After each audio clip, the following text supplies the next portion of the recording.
কোরআন শরীফ পুরাইয়া লাভ নেই। মাদ্রাসা ভাঙছে, কোরআন শরীফ পুরাইছে, কোনো লাভ হয় না। কি করা যায়?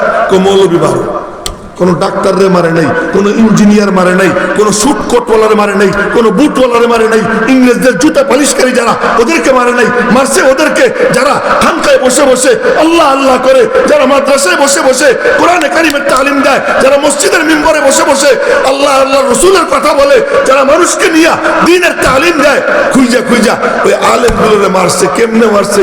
মারার ধরনটা দেখেন। ওই আলেমরে ওই কামানের উপরে বসাইছে, বসাইয়া গুলি মারছে, আর ওই গুলিতে উপরে উইড়া আলেম ডইলা ছাই হয়ে নিচে পড়ছে, ছাই হয়ে নিচে পড়ছে। এমন করে মারছে। এবং একদিনে দিল্লিতে 3 লক্ষ মারছে, একদিনে দিল্লিতে 3 লক্ষ মারছে। এই যে আলেম মারে, হাফেজ মারে, মারতে মারতে মারতে মারতে ওলামা শূন্য হয়ে যায়। তখন হাজী ইমদাদুল্লাহ মুহাজির মক্কি রহমতুল্লাহ আলাইহি বললেন, খানকায় ছিলাম আর খানকায় থাকবো না। এখনো পরিষ্কার বলে দিতেছি, যদি দিনের উপরে কোনো আঘাত আসে, আমরা যারা বসে বসে হাদিস পড়াই আর ওখানে বসে থাকবো না, ছাত্ররা যারা মাদ্রাসার ভিতরে থাকে ওখানে থাকবে না, পীর সাহেবরা যারা খানকায় থাকে ওখানে থাকবে না। আমাদের বুজুর্গদের আদর্শ হাজী ইমদাদুল্লাহ মুহাজির মক্কি এক হাতে তসবিহ এক হাতে তরবারি নিয়া হযরত হাফেজ জামিল শহীদকে বললেন, ভাই চলো নাইমে যাই। কাসেম নানুতুবিকে বললেন, কাসেম চলো নাইমে যাই। রশিদ আহমদ গঙ্গুহিকে বললেন, চলো নামি। এই যে নামলেন ময়দানে ইংরেজদের বিরুদ্ধে জিহাদ করতে। জোরে কয় না আল্লাহু আকবার। এবং সেই জিহাদে কি হইল? শামিলির ময়দানে এক যুদ্ধ হইল, তাজা পাকা আল্লাহর কাছে পবিত্র, এই পাক রক্ত দিয়া ওই ময়দান লাল হইল। ওই যুদ্ধের দিন একজনের কথা না বলে পারতেছি না, হাফেজ জামিল শহীদ রহমতুল্লাহ আলাইহি উনি করছেন কি, নাভির নিচের চুল ভালো করে পরিষ্কার করছেন, নখ কাটছেন, মোষ ছাড়ছেন, এরপরে ভালো করে নতুন পাঞ্জাবি বানাইছেন, নতুন শেরওয়ানি বানাইছেন, নতুন পাগড়ি কিনছেন, নতুন জুতা কিনছেন, সাইজা গুইজা সুরমা টুরমা লাগাইয়া আতর টাতর লাগাইয়া মনে মনে বলতেছেন, আল্লাহ তোমার সাথে সাক্ষাৎ করতে আসতেছি, তোমার সাথে সাক্ষাৎ করতে আসতেছি।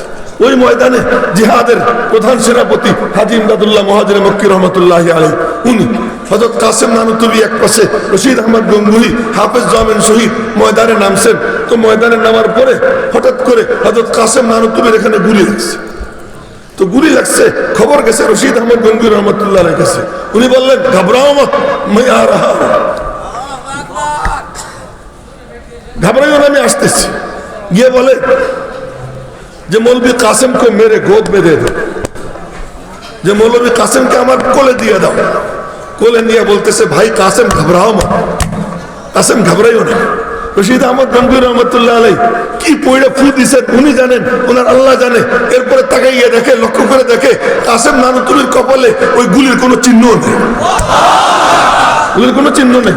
নবীজির কপালের সাইড দিয়ে লোহার রিং ঢুকছে, নবীজির দাঁত ভাঙছে।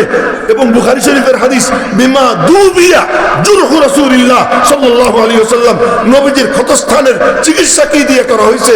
তো সাহাবী বলেন, আমি দেখতেছিলাম হযরত আলী ঢাল দিয়ে আইনা পানি ঢালতেছিলেন, আর হযরত ফাতেমা ক্ষতস্থান ধুইতেছিলেন। সেই ধোয়ার জায়গাটা আমাকে একজন দেখাইছে, উহুদ পাহাড়ে, ওখানে একটা লম্বা রেখা আছে, দাগ আছে, আল্লাহ জানে সত্য মিথ্যা জানি না, ওই জায়গাটা দেখছি।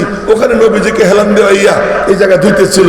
এখন দেখে রক্ত বন্ধ হয় না, তখন কি করবে? হযরত ফাতেমা খেজুরের পাতার চাটাই পুড়াইয়া তার ছাই ওখানে লাগাইছে। এরপরে নবীজির রক্ত পড়া বন্ধ হয়েছে। আল্লাহ কয়, দোস্ত তোমারে তো এরকম কষ্ট দিছি, কিন্তু তোমার পথে যারা চলবে ওদেরকে আমি এত কষ্ট দিব না। ওরা যদি ময়দানে নামে, ওদেরকে আমি আল্লাহ নুসরত তোমার থেকে অনেক বেশি করি। তাই রশিদ আহমদ গঙ্গুহির এখানে আর কোনো আঘাতের চিহ্ন ছিল না হযরত কাসেম নানুতুবির। এই ময়দানে আল্লাহ তাআলা উলামায়ে কেরামের তাজা রক্তকে কবুল করছেন। তোমরা আজকে মুসলমান, তোমাদের সুটওয়ালাদের কোনো অবদান না, বুটওয়ালাদের কোনো অবদান না, ইংরেজদের গোলামদের কোনো অবদান না, ইংরেজদের আদর্শে তাদের কালচারে যারা লালিত পালিত তাদের কোনো অবদান না। এই অবদান এই উলামায়ে কেরামের সাদা সিধা যারা খানকায় জিকির করতেন, তারা ময়দানে নামছেন, বুকের তাজা রক্ত ঢেলে দিচ্ছেন। আর ঢেলে দেওয়ার পরে ওই ময়দানের রক্ত এত কবুল হওয়া হয়েছে, এত কবুল হওয়া হয়েছে। ওই ময়দানের এক বুজুর্গ ছিলেন মাওলানা মাজহার নানুতুবি রহমতুল্লাহ আলাইহি, উনি সাহারানপুর মাজাহিরে উলুম মাদ্রাসায় পড়াইতেন। মাজাহিরুল উলুম শাইখুল হাদিস জাকারিয়া রহমতুল্লাহ আলাইহি যে মাদ্রাসায় পড়াইতেন,